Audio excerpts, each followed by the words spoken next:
Have you ever seen a tech giant just poof, disappear? I'm not talking about a slow fade out, but getting practically wiped off the map almost overnight. Well, that's exactly what just happened in Japan's crazy competitive payment scene. It's a story of a shocking corporate takedown. Let's get into it.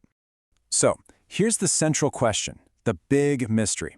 We're talking about Line Pay, an absolute household name in Japan with over 44 million registered users, and they just announced they're shutting down. Think about that for a second. An app that's on phones all across the country is just going away. How on earth does that happen? And look, this wasn't some slow, graceful decline. The collapse was stunningly fast. In 2019, Line Pay was sitting pretty at number 2, a real heavy hitter with a quarter of the entire market. But just 1 year later, bam! Its share just cratered, down to 5%, dropping them all the way to 5th place. It was an absolute freefall. But here's the twist. This isn't your classic story of a competitor simply outsmarting another. The company that basically absorbed Line Pay and ended its run, it wasn't a rival. It was from inside the same corporate house. You could almost call it an inside job.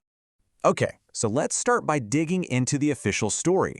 How exactly did this giant actually disappear? So here's the deal. Line Yahoo announced that by April 2025, Line Pay in Japan will be completely shut down. The official reason? It was a strategic move to clean house. See, their parent corporate group, which includes the massive SoftBank, realized they were running 2 competing payment apps. So instead of fighting themselves, they decided to pick a winner and put all their money and muscle behind just one, PayPay. All those user balances are just going to get shifted over. And just to be clear, this only affects Japan. If you use Line Pay in Taiwan or Thailand, you're totally fine. Now, this decision wasn't just about being tidy. It was really forced by the brutal, unforgiving economics of the QR payment industry. It's a classic winner-takes-all war. You know, the QR code payment world is what you'd call a winner-takes-all market. That means it's not a friendly space where a bunch of companies can all succeed together. The way it's built, it basically guarantees that one single player is going to end up on top, sucking up almost all the customers and all the money. So why is it so cutthroat? Well, it boils down to 3 big things. First, you've got these powerful network effects. It's a simple feedback loop. The more people use an app, the more stores have to accept it. And the more stores that accept it, the more people are going to want to use it. It's a virtuous cycle for whoever gets ahead. Second, the profit margins are razor thin. PayPay just torched the competition by setting their feet for stores at a ridiculously low 1.6%, when everyone else was at 3 or 4%. And third, the ecosystem is everything. You can't just be a payment app anymore. You have to be the front door to a whole financial universe, banking, credit cards, investing, the whole shebang. Okay, so knowing how tough this market is, how did PayPay make sure they were the ones left standing at the end? They ran a playbook that was brilliant, incredibly aggressive, and, let's be honest, backed by a ton of cash. Their path to total dominance was basically a 3-step master plan. First, launch a shock and awe campaign of giveaways to get millions of users, like yesterday. Second, build a merchant network so huge that no store could ignore them. And third, use their powerful parent companies to build that all-important financial super app. All right, let's talk about step 1. Backed by the incredibly deep pockets of SoftBank, PayPay launched what became known as the 100 billion yen giveaway. That is an absolutely insane amount of money to just give away to people in cashback and bonuses. And the reaction was just bonkers. That entire budget, which they thought would last for months, was completely gone in just 10 days. It was a masterclass in grabbing attention and onboarding millions of users before the competition even knew what hit them. Then for step 2, getting all the shops on board, they were just as aggressive.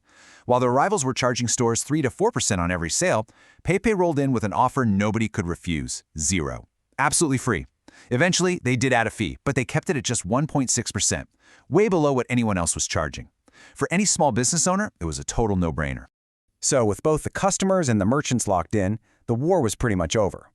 Now let's look at the spoils of that victory. We're talking about going from total market control to a massive debut on Wall Street. And the results really speak for themselves. I mean, look at this. By early 2025, PayPay's usage rate just towers over everyone else. The gap is enormous. This is exactly what the endgame of a winner-takes-all market looks like. Pure, absolute dominance. So after conquering Japan, PayPay looked to the global stage. For its IPO, it raised nearly $880 million.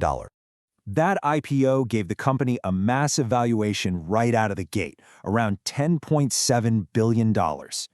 And investors absolutely loved it. The stock jumped almost 14% on its very first day of trading. It was a home run, plain and simple. But maybe the most telling move of all was where they decided to list their stock. PayPay completely skipped the Tokyo Stock Exchange and went straight for the US Nasdaq. And that was a massive signal. They were saying, we're not just Japan's payment king, we're coming to play on the global stage. And they wanted the kind of visibility and valuation you can only get in the US market. Okay, so we've got this huge corporate battle, a conquered market, a blockbuster IPO. What does any of this really mean for you, for the average person, especially if you're a traveler or you're just watching how these tech wars play out? Well, for Japan's market, the outcome is consolidation. Having one giant player actually makes payments way simpler for everybody there. But for other really competitive markets, like Taiwan, for example, this whole story is a huge cautionary tale. It proves that in these payment wars, having deep pockets and building a huge ecosystem isn't just a nice-to-have. It's absolutely critical if you want to survive.